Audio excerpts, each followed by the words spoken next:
book. There we go. Hello, everybody. Good morning. Good morning. We have already had an active morning, which is why we're late, because, again, we've said this before, our first and primary job is the one that's in front of our face. And then when we have time, we go on Twitch. So hooray! So we had a class visit this morning where we had, how many kiddos, do you think? I want to say 20. Yeah, probably like 20 kiddos who came over with their teacher, and we were talking about winter reading and promoting various books. So we've already done a lot of book talking this morning. You definitely have done so. It was a Spanish-speaking class, and Yeah. so I had to practice my Spanish. So I've done two kinds of talking. And where's the mouth? And we appreciate you. So You're about to do another kind of talking. that's right, yeah. Sounds easy. Much nerdier kind of talking. I can do this kind of. Yeah. So you know probably me and Rachel. So I am Courtney. This is Rachel. And introducing Ale. We are all a part of the teen department. The only one that you're not seeing right now from our department is Liz, our boss. One day. Maybe. Liz. Yeah. Does she hate being photographed or videographed? I don't think it's likely that I'm going to get Liz on Twitch. What if we gave her like a shadow, like you know how they A would curtain? like, yeah. Oh, And like then, the... Like a light voice behind her, changer? a silhouette. Maybe. Or Well, like the banker in Who Wants to Make a Deal. Yeah. He calls in. Yeah. yeah, maybe. Although Direct added difficulty will be this room is only allowed 3 people at a time. But in the new space. In the new space, Future. we I don't know. different time, different place. Yeah. 2 people. So, 2 people, only a half of a person. Yeah. They have to sit on each other's laps. Yeah. I want to talk about that one. We all like books. We all like movies. Some of us like different movies than others of us. Some of us all like the same movies. So we have pulled out books that are movies and such. Turned into Did we movies. grab the ones on these? I think so. Whatever, it doesn't matter. We Can I have confirm, it. are these all books first, movies second? Right? Is that what was As far as I'm aware? I think so, right? Like Think nothing is Yeah. the other. So- It's like the novelization of. Right, yeah, nothing. I pulled no novelizations of, which, if you enjoy those, golden. Read those books. In no way are we read shaming in any way, you know? But these are all books that started off as a book and were later picked up and transitioned over to a film. The books and the movies may not be a one-for-one. I think I can confidently say only one of them is a direct one-for-one. Yeah, At least which confidently at this point. Yeah. I will confidently say that I One is. do believe that one of them is like as one-for-one as we can possibly get. Some of these we've talked about in other streams before, so I won't spend too much time on them, but you know, that's how we'll go. So, time to go? Time to go. I don't know. Who wants to? You wants to? I think. All right, fine. Let's talk about the one-to-one. The one-to-one is holes. Yes.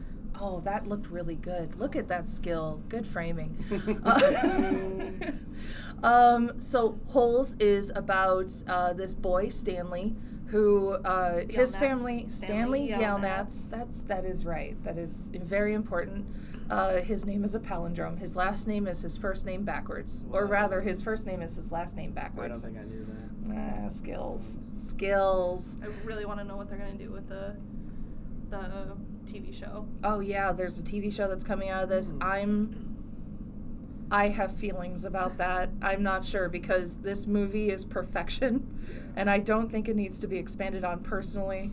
But you know, different content, different media. There's valid reasons for stuff. So I might not watch it, but I might. Meh. Anywho, so Stanley Yelnats and his family supposedly have, hello, thank you for popping on. Happy to have our purple mod in the chat anyway. So Stanley Yelnats is from a family, and the family has a family curse. They're just like cursed with bad luck. And it doesn't seem that no matter what they can do, something is always going to go wrong. And it has happened. And they're like, we even know which of the Yelnatses his fault it is. Like, just messed things up for us all. So Stanley, the next in the line of the cursed of this family, was just walking one day, and he's like, man, I need new shoes. Like, this is rough. You know, like, my shoelace broke, all this stuff. And he's walking, and from the sky came a pair of shoes. And he was just like, whoa, where was this? Like, they were just absolutely amazing, and they're like basketball shoes. They're awesome. So he like picks them up, and he's just like, maybe we're not cursed after all. What amazing luck. Well, then he immediately gets picked up by the cops, accused of stealing the shoes, and sent to a sort of like detention, like youth camp, where the goal of the camp is to like rehabilitate the youth by hard It's like work. a Scared Straight program. It is, where every single day they have to dig like a 6x6 hole, like 6 feet wide, 6 feet deep hole That's where into the title's and from. yeah, and they're in the desert. It is where the title's Wait. from. It's What? all coming together. You know I'm doing I'm this just for being summer who reading, needs right? more Yeah, obvious like, explanations. whoa. They dig holes. They dig holes. Hoyos. Yeah, That was a hoyos. We have this metaphorical. in Spanish. We'll definitely have it now. But it's his story. It's the story of all the kids who are at the camp. You also find out that it flashes back and forth between like the town. It's like a ghost town that this camp is in the middle of a desert. It's Camp Green Lake. Yeah, right. So, it flashes back and you realize that it did used to be a lake. It was actually a lake at one time. So now it is a desert. Why is it? When did it happen? Why is it desert? Are we digging holes just for the physical labor of it, or is there something else going on here? Exactly. Now, the book and the movie are phenomenal. The movie is, I don't want to think about how old it is because that's upsetting in its own way. But the movie is great. Don't do it. Don't do it to me. It is probably the only book that I'm aware of that, with a movie, that if you like read it one for one, like you can read this book and watch the movie at the same time. It's a 22-year-old. I did. I checked, like I tested it. Yeah. And there is one line that they add to the movie that was not in the book, and honestly, it revealed a thread to me that I never understood reading the book, but they like made it clear on that. Something to do with the curse. I mean, It's even really the good. covers are, you know, They're looking down. they were inspired. Yeah. Also, there's a feature, and like the closing song for like the credits, and they also have a feature of the making of. They had all of the actors basically like group, like sing this song, and like to this day this song is in my head. Like Forever. it's a bop. It's such a good one. Yeah, and what's wild now is that like Zero, one of the like main characters, is like all grown up, but I follow him on socials, and I'm just like, that guy's cool, you know? Like, Yeah. it's great. Read Holes. Watch Holes. Read holes, watch holes. Watch Holes. Whose turn? All right. Should we do one where either the movie changed it for the neutral or for the better, or like where it was changed, but maybe we have an opinion on? Oh, The change that was that's a made. fun one. Let's go with like a great change. Like, we would prefer the movie over the book. Do we have any of those? Like, I think all of these books are really good. Yeah. I actually think this one, I could talk about that one again. Yeah, let's do these. Okay. The bad guys. So these are a group of heists. They're criminals. And they're like all the bad guys of all the things, like the big bad wolf and the shark, like from Jaws, and like the piranha and spider. Like, these are the characters that are traditional bad. They're scary and dangerous and, well, just bad. The series itself is, like, the book series is certainly for a younger audience, but frankly, there's so much humor and snarkiness with it. I just realized that, like, all of this is great. I'm actually not complaining about the book in any way. but it's more like slapstick-ish, which is grand. But you know, if that's not your style, then I still really suggest watching this movie. It's one of my favorites. It has such good animation, and they like make fun of like heist movies in it too, where they all have the role and then they do like the zoom and like freeze and they're just like, here's the spider, she's the hacker, and you know, the shark is the master of disguise, and Mr. Piranha, who's like teeny tiny, is the muscle, and he's like nuts. But the main one is Mr. Wolf, who is absolutely George Clooney. They even say, "Oh, you're Clooneying," like several times. He gets called out for just doing the George Clooney-ishness. Yeah. They're fun. They're just grand. Both of them are, honestly. But like, this movie has become one of my comfort movies.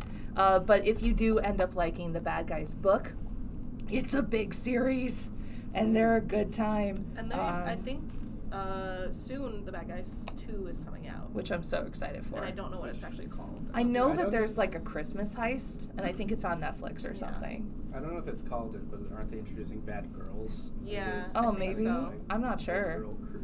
Yeah. Possibly. I could see it happening. But this is definitely like a starter graphic novel. They're going to be really short reads, but they'll be fun ones. And I think it'd be a good one to like, you can sit there and read this to a kiddo, or kiddos, you can read this yourselves. I think it's kind of like a nice one just for anybody type of a thing. Schmurr. Okay, your turn. Beaky one. I could talk about I Am Legend because they're different. Mm-hmm. Okay. The endings are different, and I wouldn't say one is better than the other, but I do have one that I prefer. Mm-hmm. So I Am Legend, this is the movie. The book is also called I Am Legend, but it's like I Am Legend and Other Stories. Like it is like a novella, part of like a short story collection, which we do not have the physical copy of here, but you can get it digitally. So yeah, the story is mostly the same. A man living in a post-apocalyptic world with zombies. You do find out about his background, how he knows a lot about where these zombies came from, how they turned from humans to zombies, and One moment, please. One moment, please. We'll be right back. Back to it. And we're back. Oh, cute. It was like it was timed and planned. It really was not. So you find out more about the zombies, and I would say in the book version, you do really find out about the humans who became the zombies. And the way the major change is the end, like where they decided to take it. And I would say that the book ending humanizes the zombies way more and is a little bit more hopeful. And the I said book, right? Yes. Mm-hmm. That was book ending. The movie ending it's more of like a Hollywood ending. Yeah, I guess I is hear how you. I would describe it.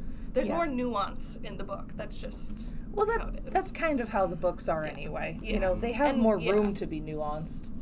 I like how the movie ends. I like the movie, but I do think if you enjoy the movie, like, you should give the book a try just to see, like, oh, that's what that means. Right. Because there is this, like, the symbols that are in the movie, things that you see in the movie don't quite have the same meaning that they do in the book. Right, yeah. I mean, I will not watch it. I don't like zombies. The movie is a great like star vehicle where you're just like, it's just Will Smith for 2 hours. Yeah. And you're like, and he holds your attention. You're like, this whole thing is very riveting. Yeah. Zombies are in it, but like it's mostly him. Yeah. And what he's going through. What is his That's why, like, character. this movie is, like, such a contradiction for me, too, because, like, I like Will Smith as an actor. I really like the stuff that he does. like movie-wise, and but it has zombies, and I just can't. You can't do I it. can't do it. Well, there are more zombies in the book. Well, I'm not planning to read that either. I'm like, warm bodies is like my line. Yeah. Like that's as close as I can get. But they're like just humans with conditions. Yeah. That's who they are. But that is a fun one to recommend to people because I think not a lot of people realize that it came from something. Yeah. And it is not from a full-length novel. It's from a shorter story. Oh, that's pretty sweet. Do you want to tackle one? Can I do Haunting in Venice? Theoretically. You want to show it off on the camera? Swoosh. Haunting in Venice. A Haunting in Venice. The book is one of the classic Agatha Christie books in the series where she does mysteries with the famous detective, is it Hercules? Hercules Poirot, I believe his name is. Hercule. I always call him Poirot. Hercules. I didn't realize this was out. I'm immediately invested in this movie. Yeah, I have a hard time with the name, but I get roped into the mustache. As you should. The book obviously is a classic. It's one of the really incredibly well written, well plotted, like the mystery of a grieving family and a possible haunting happening in Venice. When happening at a time where our detective Hercule Poirot is kind of he's just kind of lost. He's not feeling like he wants to. He's lost faith in mysteries and in humanity. He's gone through a world war. He's gone through so many mysteries with so many murders, and he's like, I just want to be left alone. And then he gets roped into inspecting a seance that is supposed to happen with a rich family. As you do. And of course, what happens while the seance is going on? A murder. And now Hercule Poirot is ripped out of retirement and has to solve this case again. The reason I bring this one up as a standout is, Courtney also was like, I had no idea this came out. Really did. Nobody knows this movie came out. Like, why? And it's weirdly, because the first two are bad. The first two movies are not very well directed. They're all directing and starring Kenneth Branagh. Who is the actor who's playing Hercule Poirot. He is also running the show. But Michelle Yeoh's in this, Tina Fey's in this. It's the series lost steam because the first one, especially compared to the 1974 movie, is not as interesting to look at. It makes a lot of choices that make it feel very airy and not very interesting. Whereas the first movie, the first book of A Murder on the Orient Express is very that movie. Claustrophobic, and it's very intimate, and there's a lot of tension going on. Yeah. So the first movie's not great. The second movie also isn't one. great. It gets made fun of on Twitter a bunch. That's fair. Weirdly, A Haunting in Venice is good. It took him 2 movies, and then he was like, he directed this one too. He did the third one, and he was like, okay, this one's kind of spooky. I can do that. This one is slightly horror adjacent. That's fun. He does a lot of really fun stuff, all from the perspective of the detective, where here's a guy who does not believe, both in but doesn't believe in the afterlife, doesn't believe in ghosts, but also doesn't believe people anymore, doesn't have faith in others, and he's kind of in a mystery where he's rusty and he's a little haunted from his past, and so he's having a hard time telling what's real, what's not. But then of course he's Hercule Poirot, he's gonna figure it out, and it's a very interesting journey to see him go through. And it's really well the direction in the last movie is very spooky and very gothic and very fun to look at. Yeah. So. Because I liked the Murder on the Orient Express. Sure. But I also kind of tropey. That story by itself is so in the canon that it's we know it by this point. Yeah. So I kind of enjoyed the campiness of it, and I also saw a interview with Jack Black, who was in that one, and he's we would play this game of you have to look suspicious of each other all the time. So how do you keep doing that? And he's the game was who farted. That's good. I'm that's good advice anyway. That's just great acting advice. I've used that to just a good mechanical, just being how to look suspicious. Yeah, just just be I don't know. Was it you? Right? Yeah. It'd just be funny. So I enjoyed that one. I knew the second one came out. I've just not gotten around to it because if we know me, I'm not watching a single thing until it's 2 years later. This one is maybe a year or two later, so it's about time. Oh, it's about time. Haunting events. All right. I'm so glad to know about that. That's cool. Nice. Good pick. Your one or my one? Let's do... All right, so The Borrowers. This is a lovely little book, and it's actually a series of just kind of teeny tiny little people, like so tiny, that like live in your walls and your floorboards, and they live in matchboxes that are their dressy, like their big roomy dressers, and postage stamps hang on the walls like they're paintings. Like they're just very tiny people. I did not realize that never mind. So I learned about the Borrowers. It's gonna be bad. From like a movie when I was younger, which was live action and wild and what have you. However, we don't have that one, but we do have The Secret World of Arietti, who is the main character of The Borrowers. So this is inspired by this book. Arietti, they live comfortably in a home. It feels like it's like in the country, but really it's just the neighborhood is, the backyard is big. They don't know if there are any other borrowers out there, if there's any other teeny tiny people like them. At night they go out into the house that they live in, and they'll get like a cube of sugar, and that's what they live on, or they'll pick up like a match, and they gather things and they borrow things. Mind you, they use them, they never bring them back. So borrowing is kind of not accurate. It's a friendly way of putting it. Yeah, a little swipey. But they need to be secret to protect themselves. Everything is about making sure that the big folk don't find them, don't even know that they're there. But the stories kind of subsist. And at least in The Secret World of Arietti, which is such a great movie, it's just beautiful and lovely. A boy comes to stay at the house, and a big folk boy comes to stay at the house, and he's waiting for a surgery, so he's sick, and his parents kind of sent him there to just relax and whatnot, and he kind of comes across Arietti, and the two of them strike up a friendship, but that does end up putting them in danger, and consequences, specifically from like a nurse/maid who is way too obsessed with the idea of small people taking little pins and like cubes of sugar, because she's like, they're stealing from us, and you're just like, it's a paper clip, I think I'm fine. So yeah, she's like, freeloaders. But it's like just a lovely little a little bit of adventure, a little bit of like whimsy, and a little bit of drama and high stakes in there, because they could get squished. Yeah, I feel like it's perfect for like a family with like 5 to 6 year olds. Like it's like low risk, but there is a little bit of danger. Yeah. So it's like very like both relaxing but also like engaging. Yeah. I feel like it's not going to scare anyone. Family. Yeah. Whoop. Sorry to jostle you.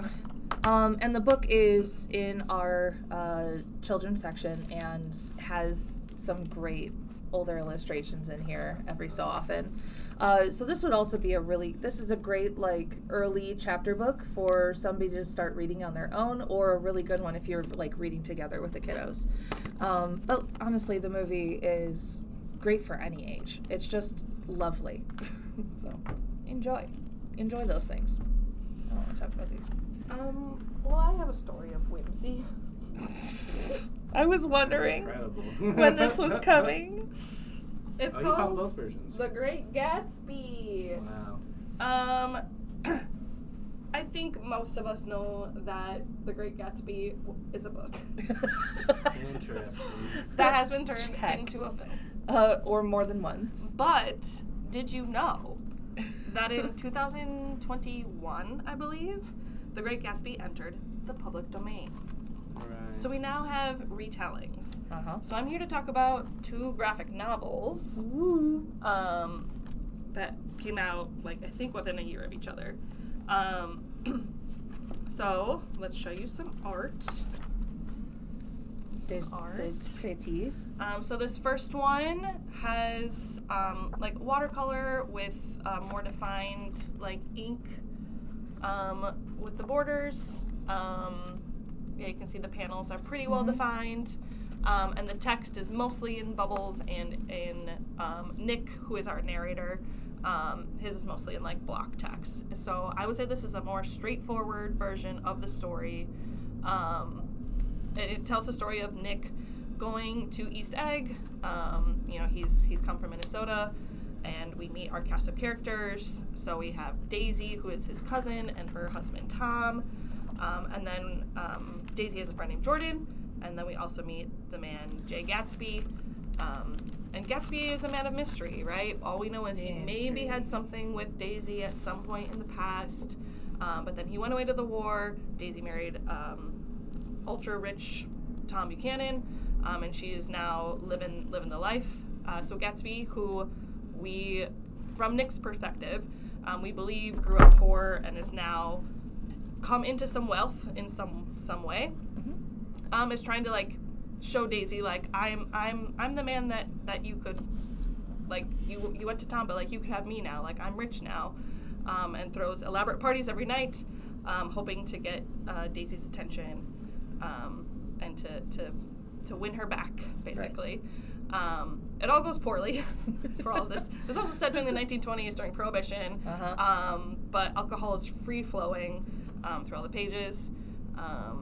And yeah, there's a little bit of drunk driving at one point.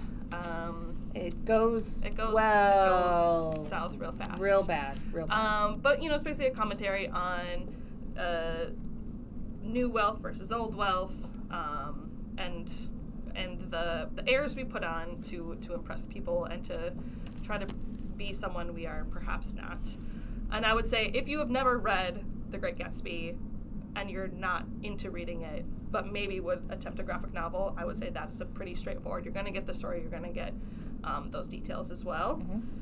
This one, it's a little bit more, this is where the whimsy comes in. These illustrations don't always stick to their panels. It's a little bit more free-flowing. And I really like this one because it does feel a little bit like a glass of champagne in a book. Like, it's just it's like lighter and fizzier. It does stick to the same story, but it doesn't quite hit on all of the details. This book, I think, assumes that you are familiar with the story, and does a little bit more with the symbolism of the green light, and some other things. The eyes, like thinking more about these different classes of people, and also thinking about Nick as our narrator, maybe not being the most reliable narrator, as he is an outsider, and which perhaps has his own wants and desires into it. I would definitely recommend that one, especially if you are familiar with the story. And I think the art in that one is also beautiful. It's really pretty too. It's kind of cool how the illustrations and the way that like the illustrators kind of decide to also put like the narrative also flows with the illustrations. Like you can have different tones in that just based off of like what you're seeing, which is cool. There are also 2 movies. There are. I have seen the Robert Redford. That is what was shown to me when I was in school. And when I watched this in class, I did not get it. I was like, I thought the book felt exciting. This does not feel as exciting as the book. It is pretty dry, and from my memory, felt slow. So this one, which I have not seen yet, but which I will be seeing, I think you'll be happy with your criticisms of that. That is what this one does. I've heard that I will appreciate this one. Because like we have discussed this already a lot today. I don't like The Great Gatsby. I am not built for figurative language when this was presented to me, and I don't actually prefer the story anyway. this one's a good movie. It's pretty. Yeah.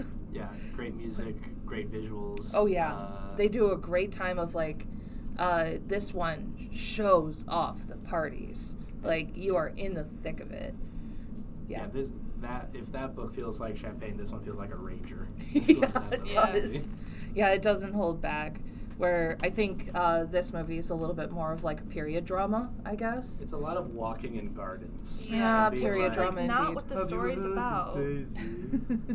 The story's about throwing magnificent parties. And yearning. And yearning. Yearning. And unreliable narrators. And boy, does this one do it well. Yeah. So we got them all. Hey. And if you're like, but I don't want graphic novels. I just want the novel. Good news. We have that too. We still have the We just wanted to talk about these. Yeah. So, hey. You know, past the Batman. The Batmans. Oh wait. Sorry, I guess you can also show it over The there. That's on Batmans. That's the newest version of the Batman, the movie, directed by what's his name? Well, it's got Robert Pattinson in it as the Batman. The Robert Pattinson Batman. Robert Pattinson Batman. Yeah. This is the newest one that came out. It's like emo Batman who has eyeliner and listens to Nine Inch Nails, and it rules. And it's a 3-hour mystery. Where he just goes across all of Gotham trying to figure out what is the Riddler's plan, how to stop this person that he has. For the first time, this is like maybe the second or third year in Batman's in his career as a crime fighter in this like story. This is the first one who's like somebody's taking inspiration from him, kind of as like a vigilante, and using that for evil, for chaos. And he's got to figure out, like, is this working? Like, is this idea of the Batman working? If it can send such a wrong message to people. This is very inspired by the movie Seven, honestly. Like, it's very, like, serial killer doing very themed murders for people, sending little clues along the way. But if you're looking for like the inspiration from the comics, this is one that they pulled a lot from called Batman: The Long Halloween. It starts on Halloween, and this story goes over 1 year. As every holiday, there is another murder, there's another crime, and Batman is trying to get ahead of it while also dealing with multiple villains of his showing up, like Catwoman, the Penguin, Solomon Grundy, Mr. Freeze, like all the classics are there who show up throughout the season as like in the background. But what's the main narrative of this story is a regular holiday killer who is coming for like the major crime family in Gotham. So if you're looking for things that are like early years Batman who is like, oh, this mystery's tough. I gotta solve a mystery. If you want to see Batman, I have to do work. If you want to see Batman be the greatest detective, which he's known for, that's what these two are about. So thematically, I'm hearing a lot of similarities to A Haunting in Venice. A Haunting in Venice. Yeah. Batman: A Haunting in Venice. It is. He's haunted for sure. Somebody's haunted. In the way. That's always going on. That is a fun one. It's a fun movie. Oh, it's so good. It does. Every time I've seen it, though, with somebody else, we get about 2 hours in, we're like, oh, hell yeah, that was great. We're done? It's still going. There's another hour? Okay, here we go. The last hour rules, and I think it's important. It's just... I think they should have kept that last hour. I think the last hour does rule, but it almost feels like you should watch that the next morning. You should watch 2 hours, take a nap, and then come back. Come back to it. Nope. Yeah, boy. All right. Bride. This will be a palate cleanser. Here is The Princess Bride. Gosh, these are good. A movie that not everyone knows that there's a book, and the book is great. The book rules. Like, there's so many layers of this, honestly. So I think a lot of people, we've talked about The Princess Bride before, but as the sort of like autobiography / making of that Carrie Ellis, I never can get his last name right. So he's, do you know about that one? Oh, it's phenomenal. I'll show it to you later. It's great as an audiobook because he and a bunch of the other actors and stuff like talk in it. So the movie is fantastic. The book is fantastic for different reasons. So the story follows All right, so the movie is a grandfather reading to his sick, "Hi, Captain Itchy, glad to see that you're here. Don't worry, I'm glad you're late to the party. We were also late to the party." So the movie is a grandfather reading The Princess Bride to his sick grandson. And it's grand. And so the book is about, the movie is like an abridged version of the book. And it is, Princess Buttercup is like the most beautiful woman in the kingdom. She was not originally a princess, but they kind of like, everybody just kind of like put her there. And Prince Humperdinck sees her and is like, making you a princess so that I can marry you. However, she absolutely does not like him because she is in love with Wesley, who was a farmhand on her farm, who he went off to kind of make his fortune so that he could support her and they can live happily ever after together. Unfortunately, he died at sea. He was killed by the dread pirate Roberts, which is incredibly tragic. So, years later, Prince Humperdinck sees Buttercup, is like, I'm making you a princess, we're getting married, and she's like, I don't care. I don't care. The love of my life is dead. What's the point? So she gets whisked away to that, and while she is out in the woods on a horse and just kind of enjoying her day, she gets kidnapped and taken away, and while the kidnappers are a very colorful cast of characters, the kidnappers are taking her to the next kingdom to kind of start a war there with her death. They were going to kill her. She finds out that somebody is chasing them. Turns out it's the dread pirate Roberts. So there's issues. It is a romance. It's an adventure. There's threads of fantasy throughout the whole thing, but it's oddly, I think, it's shelved in fiction, which I find wild. Now, what is particularly special about The Princess Bride is that the book itself is, the subtitle on it is S. Morgenstern's classic tale of true love and high adventure. The book is presented as an abridged version of the original text. So it's supposedly, the original text is written by S. Morgenstern, which I have come to believe is like a Tolkien length novel that usually talks for 5,000 years about trees. And William Goldman is an author who found that and abridged it and made it accessible and has little footnotes throughout the entire thing where he like adds snarky commentary, and he's like, here, I took out 20,000 pages about trees, which I do believe is direct dig at Tolkien. Yeah. Now, the fun thing too is Morgenstern doesn't exist. The original manuscript doesn't exist. This is the original book, written by William Goldman. So it's just like, there's just humor with it. Now, William Goldman's been involved in like Mel Brooks, right? Brooks, not Gibson's? Mel Brooks. Mel Brooks movies. He's written tons of movies and lots of books, and he's got such a great humor, and he's wonderful at storytelling. He wrote this for his kiddos. I know that he like is super self-conscious about this book and this movie, and like he loves it so much, but he doesn't believe anybody else really does. Like his imposter syndrome is so hard. But it's phenomenal. I really just absolutely recommend it. We also have just an absolutely beautiful copy of it that has like massive pages. There's illustrations every so often. And I need to track this sucker down and purchase it for my own personal collection because I've been looking for a good copy. But yeah, 10 out of 10. Absolutely recommend. If you like snarkiness in your books, like these are great. If you love like a solid classic romance adventure with like high stakes and probably one of the best filmed sword fights in film ever, this is the way to go. Also, it has Andre the Giant in it, who is just one of the best humans on the planet, or was, and appreciate him. So, yeah. He does. I could keep going, but we have more to do. So, doop. Any others?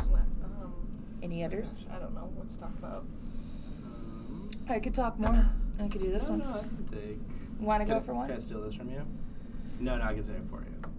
What are you feeling? Oh, I mean, go for it. Yeah, okay. This one's cheeky. This one's cheeky if you want to show that off over there. Dungeons and Dragons, Dungeons yo! and Dragons, a manual, a game system turned into a movie. A hopeful franchise. Yeah. Now, Dungeons and Dragons has been broadly, it's been like a vehicle for a lot of movies and stories and stuff. Like, there's been like 1 or 2 attempts at movies. There's yeah, been like some series as well. Yeah, and some are more indie than others. Like Darkness Rising is probably one of my favorite ones. But this one, the movie itself is like official, like D&D related to. But then, yeah, here's your player's handbook.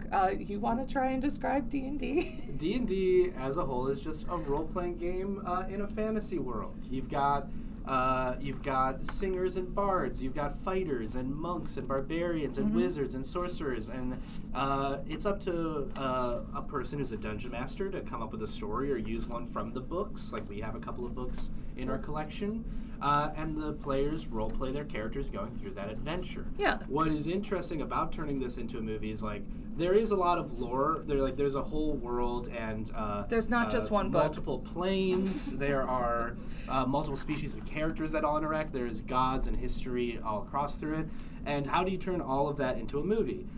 You turn it into a D&D session, essentially. This movie is about a group of adventurers who are kind of going on a classic, we have to save my daughter, we have to kind of save the kingdom. We're a ragtag group who don't exactly agree, but then after going through this adventure, we're starting to work together better.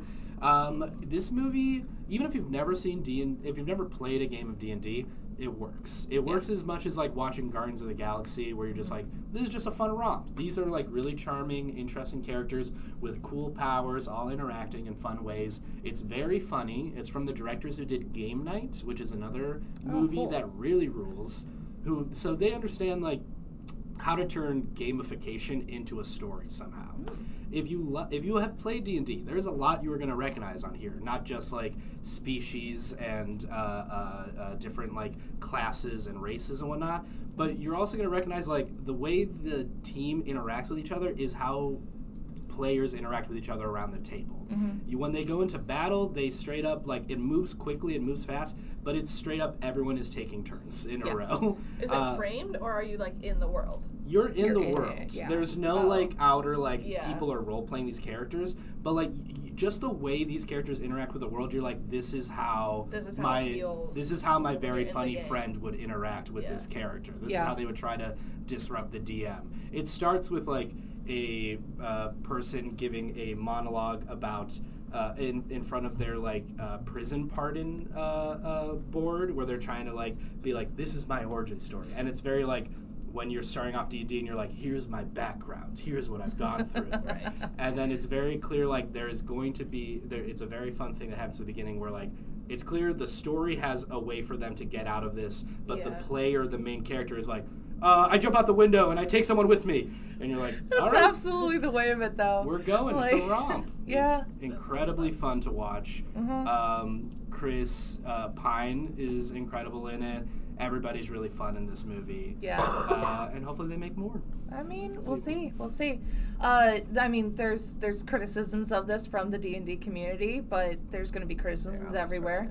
I like to see it as the people who are playing these characters have house rules. And it's the rules of their table. And frankly, no matter what, this is a game. Play it how you like it. If it's not fun for you, change it up. It's okay. You'll be fine, I promise. But it's a collaborative storytelling thing, and it's really fun, like, seeing it represented. It's just a good time. You want to do one? Or I can do one? I don't know. I feel like I'm, like, not as familiar with these two because it's been so long. Oh, that's fair. And I pulled them for you because I'm like, I don't know anything about them. I know that people liked them, and I liked them. Yeah. Maybe that's what we'll say. Yeah. There are some books that people like. Yeah. Like The Fault in Our Stars by John Green or Everything, Everything by Nicola Yoon. And they have movies. movies. Are these are teen romance? These are teen. They are. Yeah. Yeah. We have this one in fiction, but there is a romance at the heart of it. Mm-hmm. These came out at similar times, I believe. There was like a rush of books and movies about sick teenagers in love. Yeah, they are actually both. All right. So if you like a sad rom-com, Yeah. both of these are sad rom-coms. Mm-hmm. This was, It was the time for it. That's and I for would sure. say both of the movies were pretty faithful to the books. I believe John Green was a part of the making of this one, and Love I don't John know Green. about the author how much involvement she had. Yeah. one of my favorite vocal stims, this is somewhat unrelated, is from a sketch show called I Think You Should Leave, where somebody is lying about having a wife, and he says, "She's beautiful, but she's dying." And every time I think of this kind of stuff, it just they're beautiful echoes in my and head. they're dying. They're beautiful, but they're dying. I would say this one is more that beautiful and dying. This one was like, she's beautiful and she's maybe dying. Oh, Is she yeah. dying? Eh? Why is she doing that? Maybe, What maybe is not. she doing? We'll see. Which is why this one's in romance and this one's in fiction. Yeah. Because it ends sad. Yeah. But that's not But sure there's- which way there's- this one's going either. Yeah, it so has moments. it could go either way, honestly. But yeah, that is a part of like the teen movie canon. I Right. would say those two have entered it, and they're a great way to spend like a Saturday afternoon. True facts. I've talked about this book before, but I want to talk about the movie more. Here's Ella Enchanted. I love it so much. These cannot be more separate from each other. Yeah. The thing they have in common is Ella and the title. So Ella it's like a Cinderella retelling. Ella is a girl who is cursed by a fairy.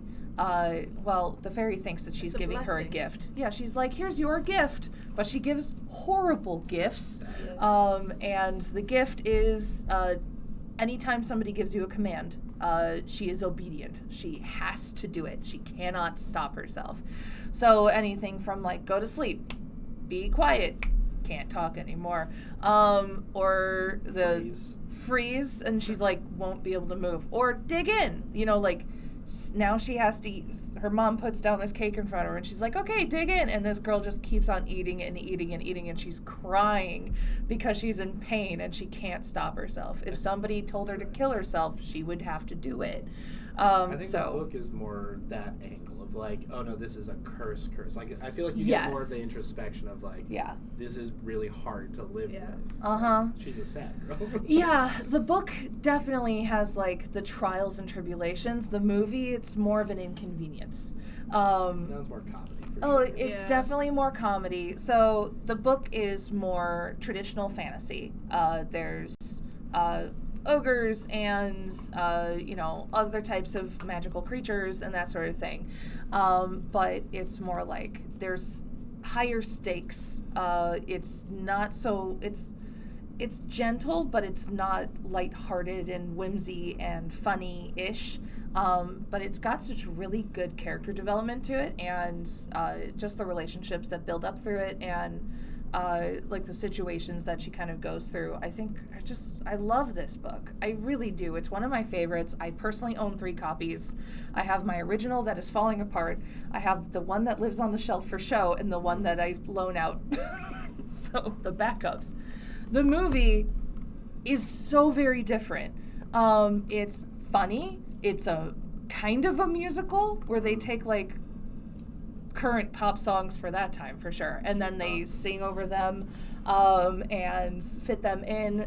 There's one part where she goes shopping at basically a shopping mall, so it's like modern fantasy, like they take modern things that are recognizable and put them in sort of like a medieval fantasy setting. So like they go up an escalator and the escalator's made out of wood and there's a guy at the bottom turning a crank, like that sort of thing. And then she's running from the mall cops who tell her freeze, and then she's like frozen in midair. And then they're like, put your hands up, and she goes, and she falls. It is funny. There's still a lot of like magical elements to it and silliness to it. But she travels around. They go to like the land of the giants, and I can tell you that Somebody to Love from this movie is what, when I listen to that song, this is the movie that song is in. And like I hear this version of it at every time, which includes giants singing, which is kind of great. Yeah, I love both of them equally for totally different reasons. I think at one time I said that the book and the movie are perpendicular, and the point where they come together is the character's name. And I said that to a high school teacher who immediately went, "That's one of the smartest things I've ever heard." And I'm like, out of the mouth of a sophomore, all right, I'll take it, So I think he had low bar. Does anyone ever tell her, like, Ella, choose for yourself whether you want to obey it or not? There's variations of I like think in the book maybe she tries to give herself commands or something. It works its way through. Yeah. The way eventually the curse is broken at the end. Obviously, that's not, you can expect that. How it is broken is drastically different. Yeah, I like the book one more. I think each one fits the tone that each one sits in. I think they both do really, really well with it. And like, there's a prince that she like makes friends with and eventually falls in love with. In the book, it's far more like we've known each other since we've been growing up, and like we both there's like a weight to things, and he's got a lot of like personal responsibilities that he has to deal with. And like he's growing up while she's growing up. In the movie, he's like a superstar that everyone's absolutely fangirling and obsessed with, and she's just like, must be nice to be catered to, and he kind of just goes like, well, hold on, you're the only girl I've ever met who's not dropped at my feet.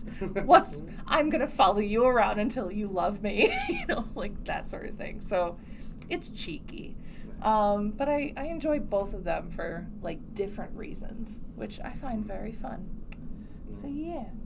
Can I do Gone Girl? I was gonna say, you want to pick one? I stole D&D before because I realized all of mine are murder, crime stuff, or comic stuff. So palate cleanser, and now back to murder. Gone Girl. Murder. Gone Girl started as a book that really took off. It was a really classic like airplane novel of a mystery of a relationship that looks perfect from the outside, and then one day the wife goes missing, and people begin to suspect that it was the husband.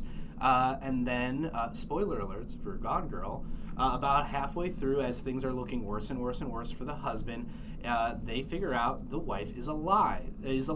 She has created this whole situation to frame him for her own murder because she's unhappy in this marriage, and has gone to the extreme to deal with it.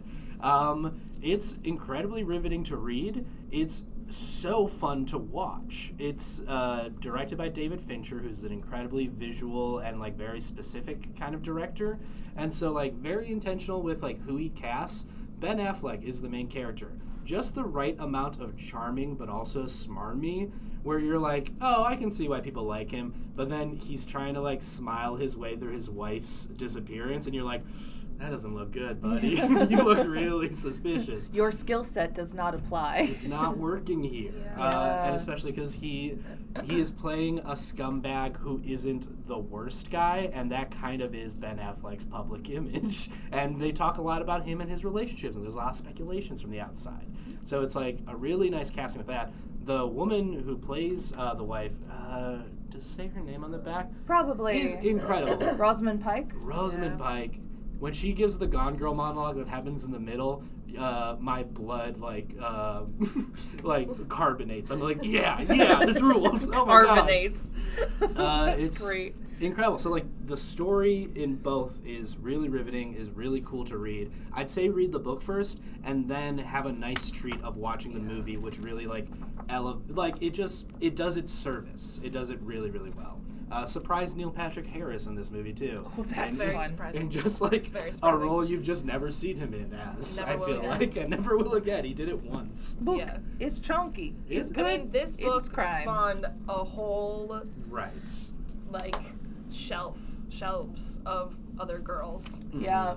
who were gone or going somewhere. Or going somewhere. And, Gone or going. They're just like, why is there a trend of women trying to leave society, and why are women mad at men? You're like, there's a lot of books about it. Also, Tyler Perry in this movie rules. Yeah. He's so good. Girl.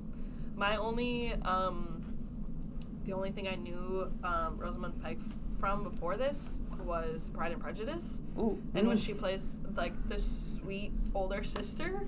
And so, yeah, the turn is just like the whole way through, you're like, she's so nice, she's so charming. Yeah. And then you're like, oh, maybe not. Got something else inside of her. It's always really fun when you can find, like, actors and actresses, like, you have an idea in your head of, like, the role that they're supposed to be, and then they do something that is completely the opposite, and you're just like, oh, right, that's depth of acting. Yeah. Like, good job, you. Those are very fun. That would be like a book and a movie I would like to do over. Watch for the first time. Yeah. Cool. Good stuff. Good stuff indeed. I think we can do one more. Yeah. Sure. Let's talk about The Martian. The Martian. I would show you our copy of the Blu-ray and also the DVD, but it's so good that it's checked out. Mm-hmm. But we own it. Oh man, just consume it, okay? Like, both the book and the movie are fantastic. I would kind of recommend that you do whichever order you want, honestly. Yeah, they're different enough. They're different enough. Yeah, they fit like the same kind of tone, but they have like their own special things to it, I guess. The Martian overall is about a astronaut, Mark Watney, who is one of the first people to walk on Mars. He's part of one of the expeditions to go to Mars and do science. They were going to be there for a good portion of time. Unfortunately, so like they have like a base on the planet. Unfortunately, a massive dust storm that was actually going to tip over their shuttle came in, and they had to do an emergency evacuation. While they are evacuating, a piece of like a satellite ripped free and slammed into Mark, and he just disappears into the dust storm. And all of his like signals and like everything reading him went gone. So they immediately are just like, oh no, his suit must have ruptured. He is dead. Like, there's no way he cannot be dead. So the crew is devastated, but they leave and they start heading back to Earth, just absolutely heartbroken about the whole thing. Turns out Mark's not dead. He got left behind. He faked it. Because he was getting divorced with the team. He's like, enough of this. I want to be the loneliest person. I'm framing you. Like, this is my planet now. At one point, he like calls himself Captain Goldbeard because he's like, space is international waters. Therefore, I commandeer. I am Captain. I commandeer this government equipment, and thus I'm a pirate. So this is a survival story. He figures out how to reconnect with NASA, and the problem is that the communications array is broken. Really, it's old at this point. So the communications array is broken, so he has to figure out how to connect up with that, and like every single thing, it's like, here's a massive problem. How do you even fix that? And then he works his way, and then here's another massive problem. How do you fix that? And then he's working his way, and while you're in the middle of those things, there's more massive problems, and every single moment you're like, is he gonna eat it? I think he might eat it. Like, he could possibly, there's many times he thinks he's gonna eat it. Like, it's so good though, but he's got such a great humor to him. He finds like the possessions of his crewmates, one of which who has like way too much music, like disco music, and he's just like, playing it all the time. He's like, if I hear ABBA one more time, I'm gonna lose it. Like, never again. Like the famous scene is that he grows potatoes using his own poop as fertilizer. That's very famous within the book and the movie. Icky, but hey, it works. So it's grand. It really is. Man versus nature. It's Castaway on Mars. I'd say the book has like twice as much as the movie, but that's frankly because the movie couldn't be 5 hours long. Yeah. I think if you like technical science kind of writing, hard sci-fi, the book does have, because I think he is. What is his background again? Like, didn't he? He's a botanist. Yeah. Like the dude knows what he's writing about. It's not real science. Like that's the joke from the thing that his crewmates would tease him with. Yeah, but the author is like incredibly well read, knows the science he's talking about. So if you like reading that in a digestible way, the book is great for that. There's more of so that. Good. So Andy Weir is the author. I've met him. Oh, fun. He's so cool. Just a nerdy dude. Yeah. Like, just a real cool guy. And he said that when he was writing this book, he was putting it on his website chapter by chapter, and he had scientists and rocket scientists and like actual NASA like scientists reading his book as he was writing it and going like, hey, that needs to change, this needs to fix, like that's actually not plausible. If you're going in this direction, here's technology, how it actually works. So technically, everything in this book is scientifically correct. It has been vetted by teams of scientists for fun. So this is considered hard sci-fi, so like scientifically accurate science fiction. And it's just so well written. It's such a great story. The movie too is wonderful. It's such a great representation of it, and it's such wonderful characters, and you really feel like the tension of things. There's also so many tiny details that you might miss on a first watch through, where you kind of notice and you're like, that guy has been here for years. Like he's been on Mars for years alone. Like that's nuts. And like how he reacts on things and the way that they make him look, and it's just so well done. When I saw it in theaters, I saw it as a date, and the guy was holding my hand, and every single time that it was coming to a part of the story where, because he had read the book, every time it was coming to the part of the story where it was like some drama was about to happen, a problem was going to happen, he would tense. And I was like, buddy, spoilers. You're spoiling it for me in real time. Like I know whenever something bad's about to happen because you like clench up. But actually it kind of worked out for me because I knew something bad was happening, so I could like mentally prepare. So I wasn't as upset.